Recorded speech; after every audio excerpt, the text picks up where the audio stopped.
My mouse. Welcome, welcome, welcome everyone to the Women's Empowered Network. And I am so excited to have a cohort with me. She has a brand new Facebook group called, is it Be Awesome Network, right? That's right. The Be Awesome Network. Be Awesome. I love the name of that. But before we get to that, let's back up a little bit. I want to hear a little bit about who you are and where you've been and what put you on your journey of being awesome. Well, first of all, thank you for having me. I'm so honored to be here in the Women's Empower Network. I think it's an amazing thing to have a network of women that come together to empower one another. So kudos to you. Thank you. Yes, it's nice to have,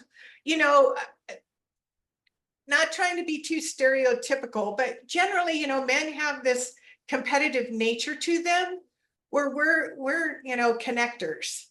And traditionally, especially in my experience, we were having to be more like men to make it in a predominantly men's world of business. And what's beautiful about this day and age now is now we can embrace the true essence of who we are as women and gatherers and supporters so that we can help each other grow so much faster. So thank you for that. So this is all about you though. Well, I just wanted to tell you I'm honored to be here, and I love this movement. I love that you want us all to unleash our inner voice and come together and rise up together, that kind of thing.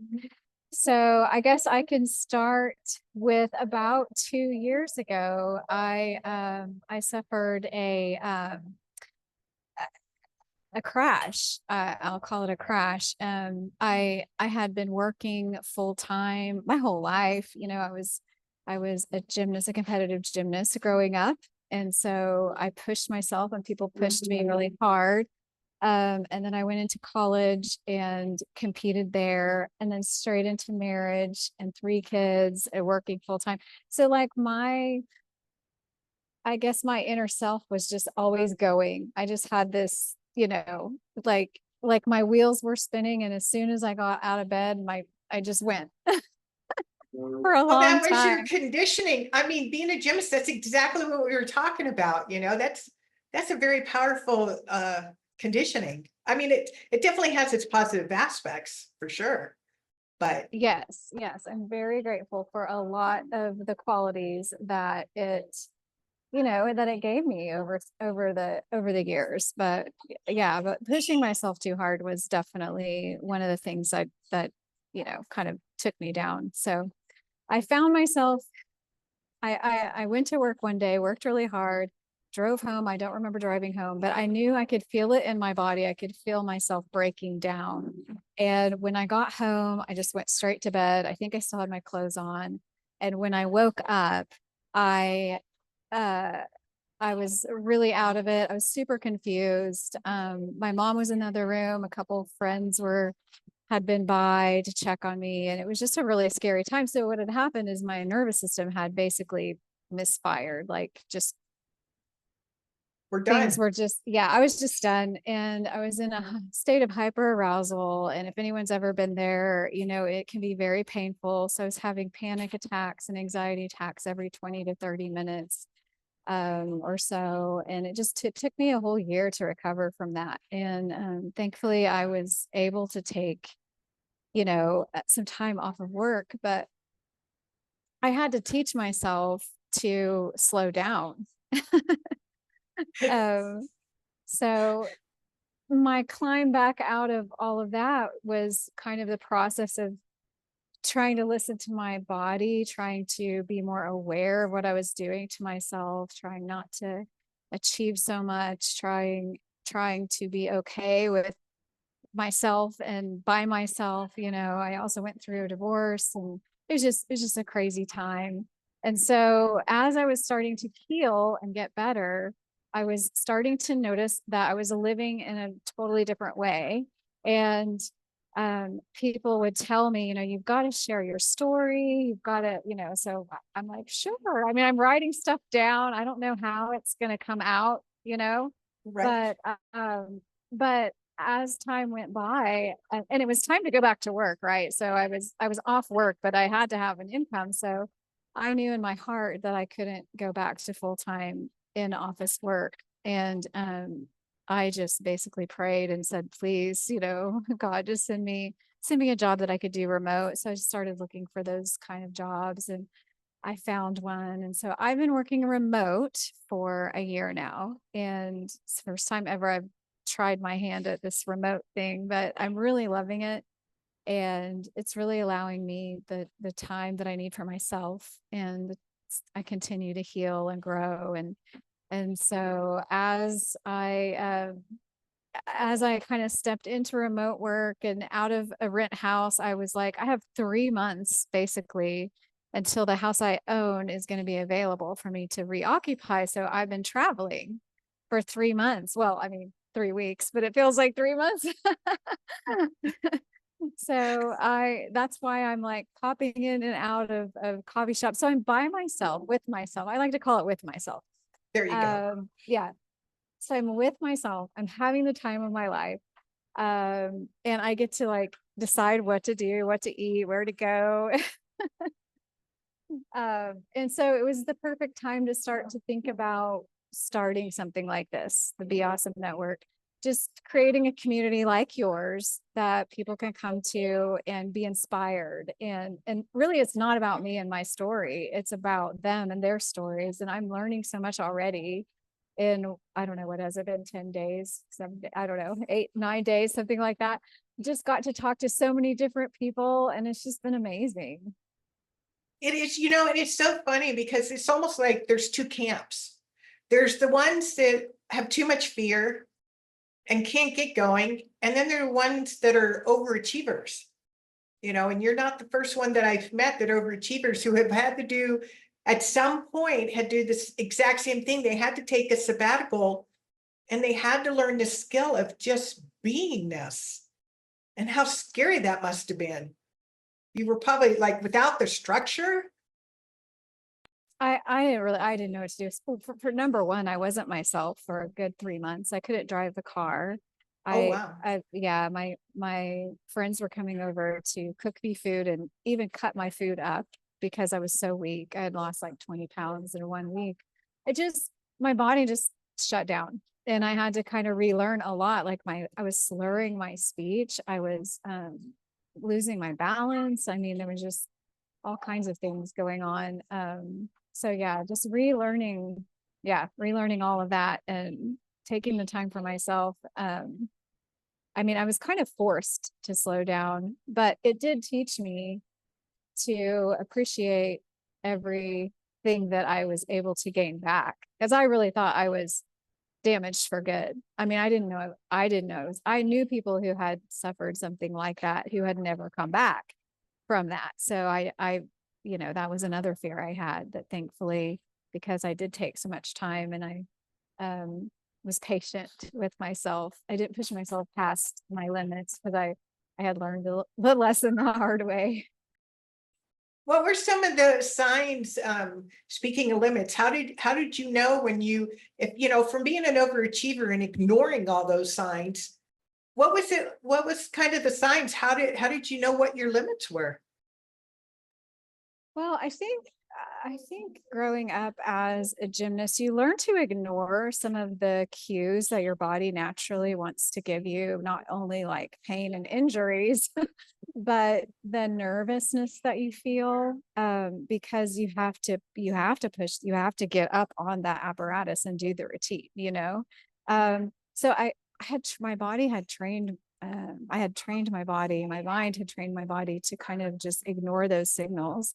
So I didn't realize I was ignoring them until it was probably a little too late. I remember about 3 or 4 weeks prior to the crash, just feeling off, like not myself, like misfires. Like at work, I was for instance, I had to pull up a document out of one of my, folders on my file. That's a very simple task to do, and I couldn't find it anywhere. Like my eyes were like not focusing, things like that. And then just the anxiety, the high anxiety. We all know what that feels like, but I was just ignoring it. And yeah, so that was a couple things that, just feeling off, not being able to focus or concentrate, those kind of things. And yeah, and I don't know that I could have like prevented it, honestly. And looking back, I'm very actually grateful for the crash. I don't know what else to call it. Because it taught me so many lessons, and I'm living a totally different life now. Well, I guess kind of what I was getting at, it because you were used to ignoring them, how did you teach yourself to, one, be aware of the signs, and then two, not to exceed them or ignore them? Yeah, so now when I feel the anxiety creep up, if for whatever it is, it's usually situational anxiety, right? Is usually situational. Um, I stop and I breathe, and I kind of let it pass. And this is what some of the techniques I learned over time. I did pursue a yoga certification while I was down and out because I had the time, and yoga was helping me. And so that was a blessing. So just like using those tools that we all kind of know about, like, I don't know if you've ever experienced this before, but when you get stressed out and your chest tightens and you don't breathe, like you start to like clench up. And so when I notice my body doing that kind of thing, you just have to relax, breathe, get oxygen going into your body, into your brain, and it just sends a message to your body, and your brain are both communicating to each other that, okay, I'm safe, right? So those are the kind of cues and tools that I've started with. And then of course there's so much more, Right. like walking, going outside, putting your bare feet in the ground, things like that. But yeah, I hope that answers your question. Well, no, it does, because I know there's people out there that just go, go, go, go, go, till they're exhausted. And, it's not about right and wrong, but it's about, I think, honoring your own flow and your balance and what feels okay to you. I mean, because I make jokes, used to anyway, is that I'm a type B with ambition, you know, that I'm pretty much your opposite, probably. But I very much value integrity. That is probably my highest value, is to do what I say and say what I do, and walk that path and learn to not overcommit, and make sure that if I make a commitment, is that something really, I've learned to slow down. It's because, if you're a people pleaser, you're quick to say yes without really thinking Yeah. it through. It's like, okay, how does this really fit in? Can I really commit to it? And I was guilty when I was younger to say yes first and then think about it after. And I've reversed it. It's like, no, no, you know. So I mean, so what are some things like that maybe that you've noticed, or that you do differently now than when you were younger?